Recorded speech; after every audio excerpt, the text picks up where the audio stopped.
Good morning everyone. हम लोगों ने पिछले क्लास में मोहम्मद गौरी के बारे में अच्छी तरह से समझा, जाना और उसकी उत्तर भारत का जो साम्राज्य विस्तार का था उन्हें भी हम लोगों ने अच्छी तरह से जाना। उन्हीं क्रम में उनका एक गुलाम था कुतुबुद्दीन ऐबक, जो कि उसके मृत्यु के पश्चात उन्होंने दिल्ली सल्तनत की नींव रखी थी। हम लोग आज उन्हीं के बारे में अच्छी तरह से समझने का प्रयास करेंगे। कुतुबुद्दीन ऐबक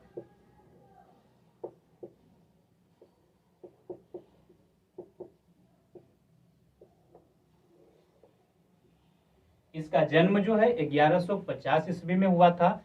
यह जो है तुर्किस्तान का रहने वाला मूल रूप से था और यह है ऐबक नामक तुर्क जनजाति से संबंधित था। कुतुबुद्दीन ऐबक जो है ऐबक नामक तुर्क जनजाति से संबंधित था। यह मूल रूप से तुर्किस्तान का रहने वाला था। इसका जन्म जो है 1150 ईस्वी में हुआ था और इसका बचपन जो है गुलामी से ही शुरू होता है। इनके परिवार वालों ने क्या किया कि इसे निसापुर गुलाम बाजार में बेचा गया और इन्हें खरीदा कौन? तो मुस्लिम का एक प्रसिद्ध धर्मशास्त्री था अबू हफीजा का वंशज फखरुद्दीन अब्दुल अजीज कफी ने इसे खरीदा और इसे अपने परिवार वालों के साथ स्नेहपूर्वक रखा था। अपने पुत्रों के साथ इसे शिक्षा दिया।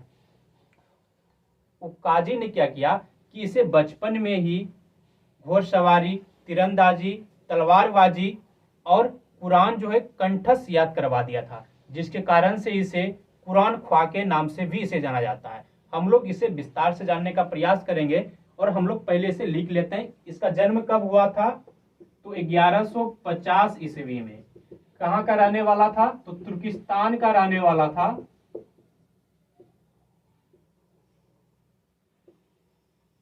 और ये था कौन?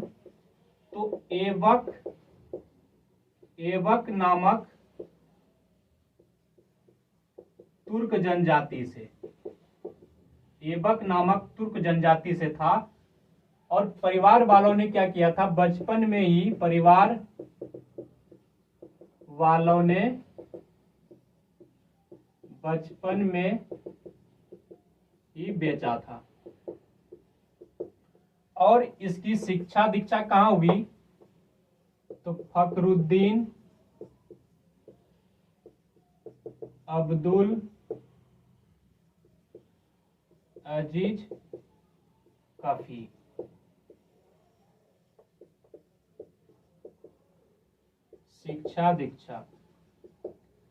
शिक्षा दीक्षा में इन्होंने क्या किया? तो यहीं पर इन्होंने तलवारबाजी,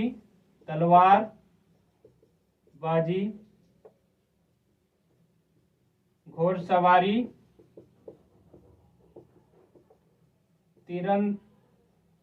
तीरंदाजी और कुरान का प्रशिक्षण लिया था। सबसे पहले हम लोगों ने इसमें देखा कि कुतुबुद्दीन ऐबक का जन्म 1150 में हुआ था। तुर्किस्तान का मूल निवासी था। ऐबक नामक तुर्क जनजाति से था यह, और इसे परिवार वालों ने बचपन में ही निसापुर गुलाम बाजार में बेच दिया था। निसापुर गुलाम बाजार में से बेच दिया था। और खरीदा किसने था? तो अबू हफीजा, जो कि प्रसिद्ध धर्म शास्त्री का वंशज था, फखरुद्दीन अब्दुल अजीज कफी ने इसे खरीदा और इसे अपने घर में लेते गया। और ये काजी ने क्या किया कि अपने पुत्र के साथ इसे भी शिक्षा दीक्षा दिया, जिसमें कि इसे तलवारबाजी, घोड़सवारी, तीरंदाजी और कुरान का प्रशिक्षण दिया था। उसके बाद क्या हुआ? जब इनकी मृत्यु हो जाती है काजी की, तो इसके पुत्र ने इसे पुनः एक व्यापारी के हाथ में बेच देता है। और उसके बाद वहां से हुआ क्या होता है कि व्यापारी से मोहम्मद गौरी ने इसे खरीदा सेना के रूप में। उस समय गुलामों को बदगा कहा जाता था। उसका खरीद किस लिए किया जाता था? सेना के रूप में किया जाता था। मोहम्मद गौरी ने जब खरीदा तो इससे क्या किया गया? अस्तबल का प्रमुख बना दिया गया। इसके वीर स्वभाव को देखते हुए, वीरता को देखते हुए इसे अपने सेनापति के रूप में स्वीकार करता है। और जब मोहम्मद गौरी ने उत्तर भारत में साम्राज्य विस्तार के लिए भारत पहुंचता है तो उन्होंने इसे सेनापति के रूप में यहां पर लाता है और उत्तर भारत में साम्राज्य विस्तार में इसकी सबसे प्रमुख सहायता पहुंचाता है, जिसके कारण से खुश होकर मोहम्मद गौरी ने उसे दास्ता से मुक्त करने की अनुशंसा करता है। अब हम लोग देखने का कोशिश करेंगे कि कुतुबुद्दीन ऐबक का जो शासन काल रहा, इन्होंने गुलाम वंश का स्थापना 1206 ईस्वी में किया और उस 1206 ईस्वी में कुतुबुद्दीन ऐबक ने दिल्ली सल्तनत का नींव रखा था। गुलाम वंश का स्थापना भी 1206 ईस्वी में किया था और 1206 से लेकर 1208 तक कुतुबुद्दीन ऐबक जो है वह दास के रूप में शासन करते रहा, मोहम्मद गौरी का दास के रूप में शासन करते रहा। उसके बाद 1208 से 10 तक कुतुबुद्दीन ऐबक जो है स्वतंत्र रूप से शासन किया।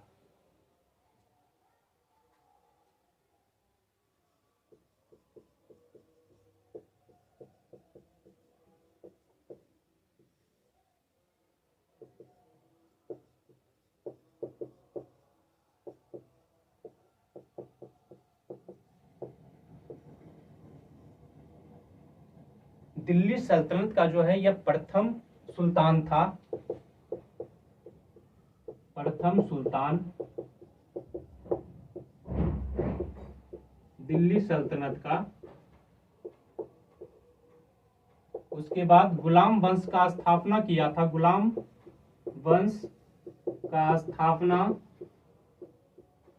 1206 ईस्वी में, 1206 ईस्वी में गुलाम वंश का स्थापना किया और इन्होंने इस वंश के अलावे भी इन्होंने दास वंश और ममलुक वंश का स्थापना किया था। कुतुबुद्दीन ऐबक ने दास वंश और ममलुक वंश का स्थापना किया था। उसके बाद हम लोग देखते हैं कि कुतुबुद्दीन ऐबक का जब शासन पर बैठा तो इन्होंने क्या किया कि जैसे गजनी का भारत पर आक्रमण करने का उद्देश्य था, यहाँ से धन लूटना और साम्राज्य को पुनः चले जाना, उसके विपरीत मोहम्मद गौरी का उद्देश्य था कि यहाँ पर अस्थायी साम्राज्य का विस्तार करना। और लेकिन इसका जब ये गद्दी पर बैठा तो इसका उद्देश्य था कि अपने साम्राज्यों का श्रेणीकरण करना या फिर रख रखाव करना।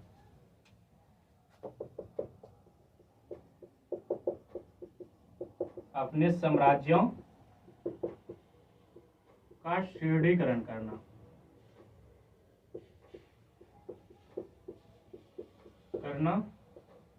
या रख रखाव करना।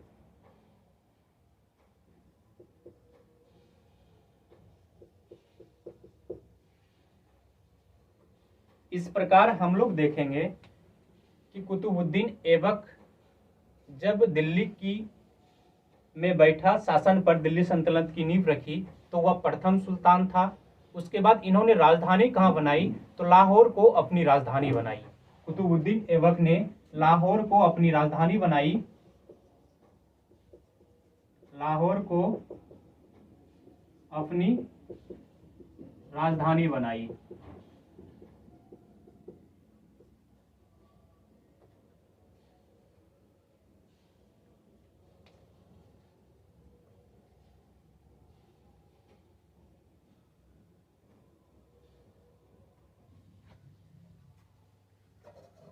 कुतुबुद्दीन ऐबक के शासनकाल में एक भी विजय अभियान नहीं हुआ, क्योंकि इसका कारण था कि कुतुबुद्दीन ऐबक का उद्देश्य था कि हमारे साम्राज्य का हम सिर्फ श्रेणीकरण करेंगे, रख रखाव करेंगे, और इन्होंने एक भी राज्य को हथियाने का कोशिश नहीं किया। इसके पहले अगर हम लोगों ने देखेंगे तो पाएंगे कि मोहम्मद गजनी ने भारत पर धन लूटने के उद्देश्य से आक्रमण किया और मोहम्मद गौरी ने क्या किया, यहाँ पर अस्थायी साम्राज्य का विस्तार के लिए आक्रमण किया। लेकिन कुतुबुद्दीन ऐबक ने क्या किया कि जितना भी साम्राज्य था इसके अधीन में, उनका सिर्फ इन्होंने श्रेणीकरण किया, रख रखाव किया और एक भी आक्रमण नहीं किया। इनको कुरान जो है कंठस्थ याद था, जिसके कारण से इसे कुरान ख्वा कहा जाता है। कुरान ख्वा के नाम से जाना जाता है।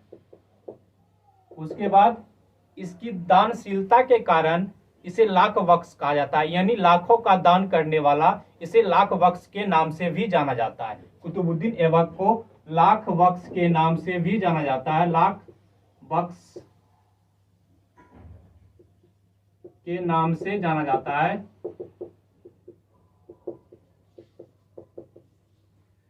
इसे चंद्रमुखी के नाम से भी जाना जाता है। कुतुबुद्दीन ऐबक को चंद्रमुखी के नाम से भी जाना जाता है, चंद्रमुखी के नाम से जाना जाता है। कुतुबुद्दीन ऐबक को हातिम द्वितीय के नाम से भी जाना जाता है,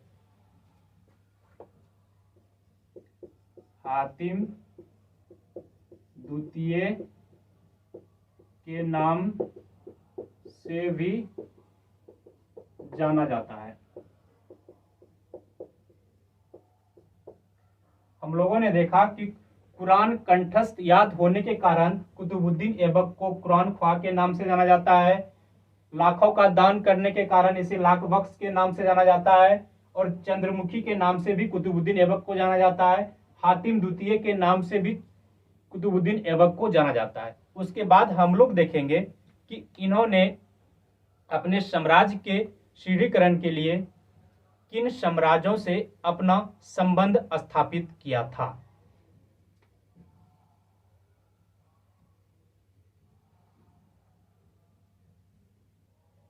कुतुबुद्दीन ऐबक ने क्या किया कि यल्दोज के पुत्री से विवाह किया। वह कहाँ का शासक था? तो वह जो शासक था मध्य एशिया और गजनी का शासक था। मध्य एशिया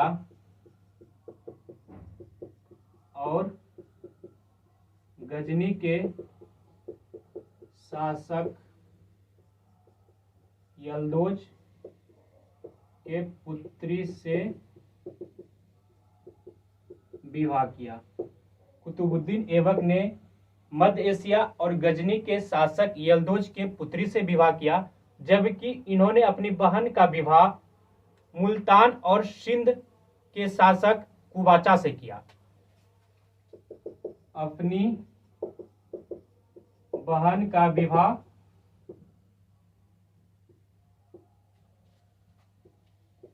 मुल्तान और सिंध के शासक कुबाचा से किया, और इन्होंने अपनी पुत्री का विवाह जो है बदायूं के सूबेदार इल्तुतमिश से किया था। इन्होंने अपने पुत्री का विवाह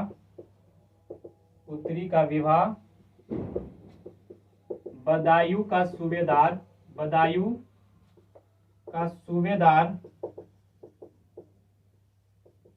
इल्तुतमिश से किया।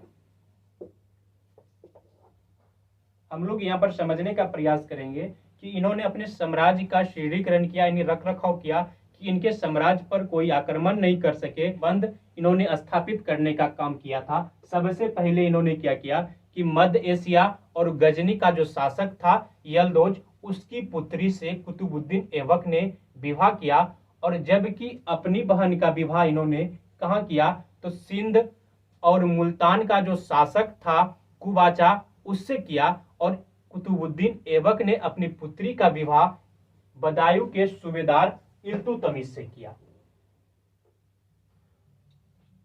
उसके बाद हम लोग जानने का प्रयास करेंगे कि जब कुतुबुद्दीन ऐबक का शासनकाल रहा होगा 1206 से लेकर 1210 तक, तो उस बीच में इन्होंने कुछ निर्माण कार्य अपने साम्राज्य में किया होगा।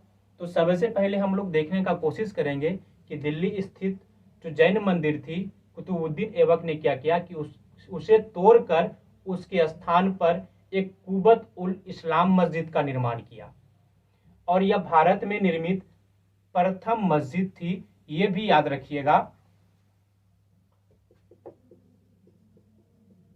दिल्ली में जैन मंदिर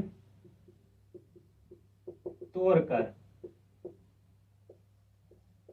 कुवत उल इस्लाम मस्जिद का निर्माण किया। और यह कुवत उल इस्लाम मस्जिद जो थी वह भारत में निर्मित प्रथम मस्जिद थी। क्वेश्चन पूछा जा सकता है कि भारत में निर्मित प्रथम मस्जिद का नाम क्या है, तो कुवत उल इस्लाम मस्जिद है। भारत में निर्मित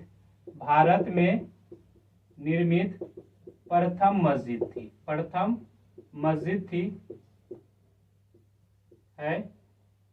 और इसका निर्माण किन्होंने करवाया था, तो दिल्ली का सल्तनत जो था कुतुबुद्दीन ऐबक प्रथम सुल्तान था दिल्ली का, उन्होंने करवाया था। और इसके जगह पहले जैन मंदिर हुआ करता था। उसके बाद इन्होंने अजमेर में 2.5 दिन का झोपड़ा बनवाया। इन्होंने अजमेर में 2.5 दिन का झोपड़ा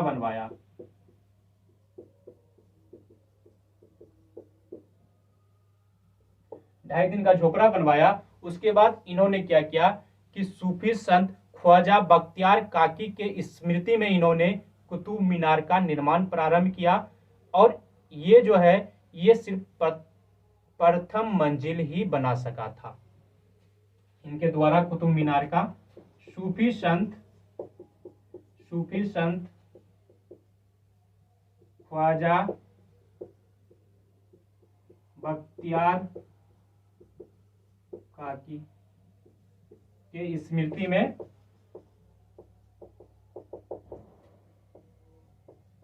कुतुब मीनार का निर्माण प्रारंभ किया। सबसे पहले हम लोग इसमें देखने का प्रयास किए कि दिल्ली स्थित जो जैन मंदिर थी उसे तोड़कर कुतुबुद्दीन ऐबक ने उसके जगह पर कुवत उल इस्लाम मस्जिद का निर्माण करवाया। और यह भारत में निर्मित प्रथम मस्जिद थी, ये याद रखिए। उसके बाद अजमेर में 2.5 दिन का झोपड़ा बनवाया कुतुबुद्दीन ऐबक ने।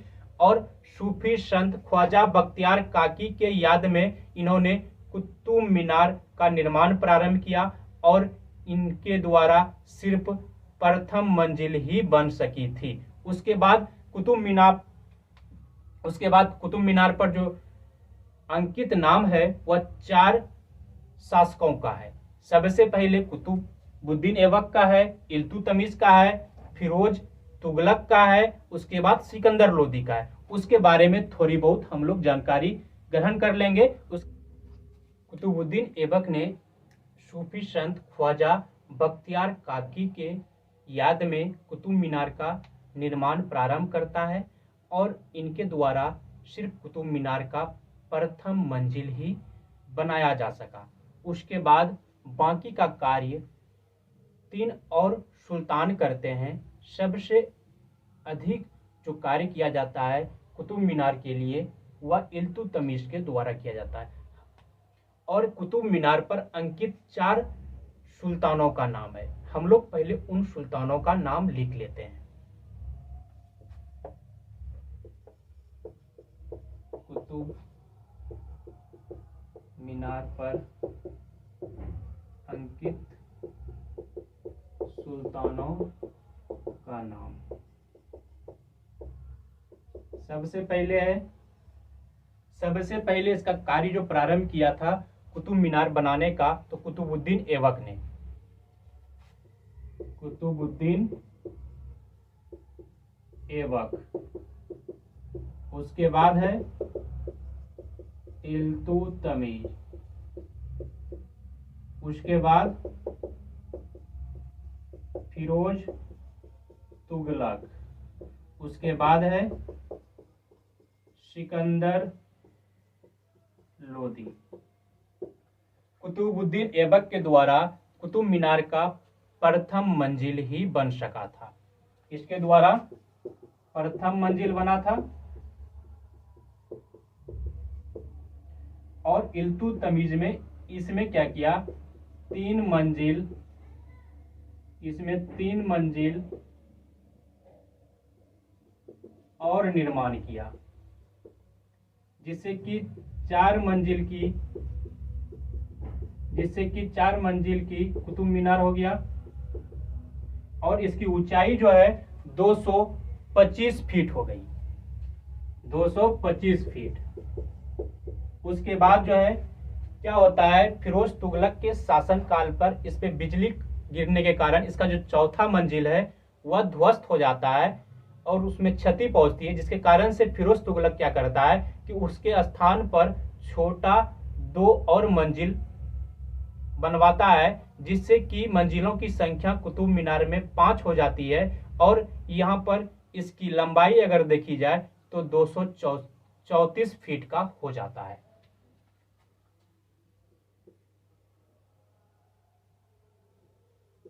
चौथी मंजिल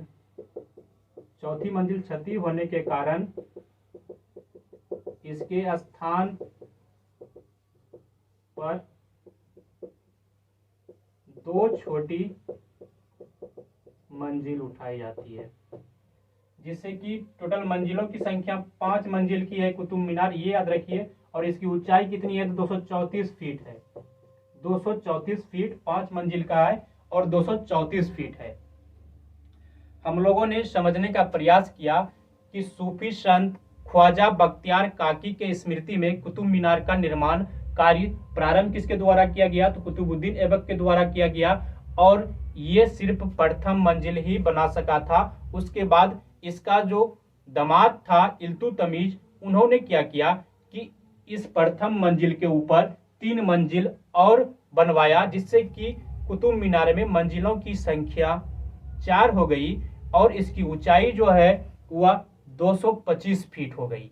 उसके बाद क्या हुआ, फिरोज तुगलक के शासन काल में चौथी मंजिल पर बिजली गिरने के कारण क्षति पहुंची और इन्होंने क्या किया, इसे तोड़वा कर इन्होंने उसके ऊपर चौथी मंजिल पर क्या किया, चौथी मंजिल जो क्षति हुई थी उसे तोड़कर उसके स्थान पर 2 छोटी छोटी मंजिलें उठाई, जिससे कि इसकी ऊंचाई 9 फीट और बढ़ी और लास्ट में इसकी ऊंचाई 234 फीट की हो गई। उसके बाद हम लोग देखते हैं कि 1206 से लेकर 1210 तक कुतुबुद्दीन ऐबक का शासनकाल चलता है।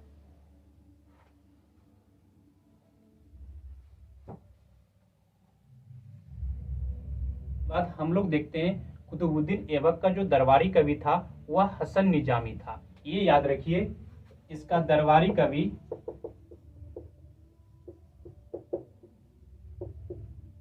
हसन निजामी था इसका दरबारी कवि। और 1210 में क्या होता है कि कुतुबुद्दीन ऐबक जब अपने घोड़ों पर सवार होकर चौगान खेल रहा होता है, यानी पोलो खेल रहा होता है, तो वह घोड़ाबड़ से गिर जाता है, जिस कारणवश से उसकी मृत्यु हो जाती है। चौगान यानी पोलो खेलने के दौरान घोड़े से गिरने के कारणवश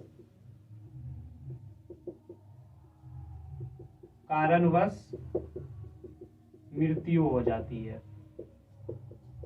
इस प्रकार हम लोग देखते हैं कि कुतुबुद्दीन ऐबक 1206 में गुलाम वंश की स्थापना करता है, दिल्ली सल्तनत की नींव रखता है। इसका प्रथम सुल्तान था कुतुबुद्दीन ऐबक और 1210 में उसकी मृत्यु हो जाती है। इस तरह से कुतुबुद्दीन ऐबक दिल्ली सल्तनत पर मात्र 4 वर्षों का शासन कर पाता है। 4 वर्ष तक शासन करता है दिल्ली सल्तनत पर कुतुबुद्दीन ऐबक। उसके बाद जो है इसका जो मकबरा है वह लाहौर में, ये भी याद रखिए कि इसका मकबरा कहाँ है, मकबरा लाहौर में है।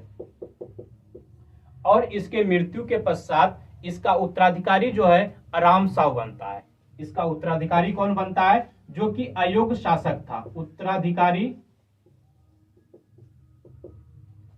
आराम शाह। आराम शाह जो था वह एक अयोग्य शासक था, वह एक अयोग्य शासक था।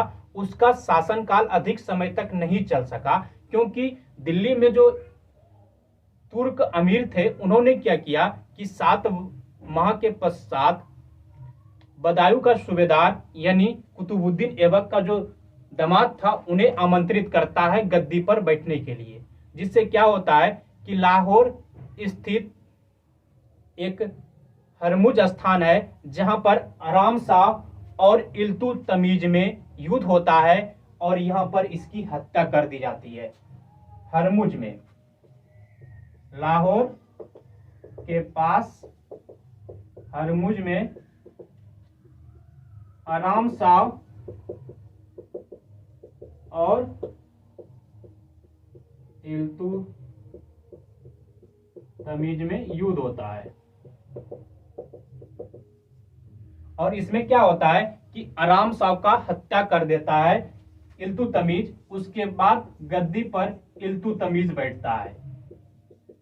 हत्या कर देता है आराम शाह का और गद्दी पर कौन बैठता है तो इल्तुतमिश बैठता है। इसके बाद हम लोग जानने का प्रयास करेंगे, इल्तुतमिश के बारे में विस्तार से जानने का प्रयास करेंगे। जय हिंद, धन्यवाद आप सभी को, मिलेंगे अगले क्लास में।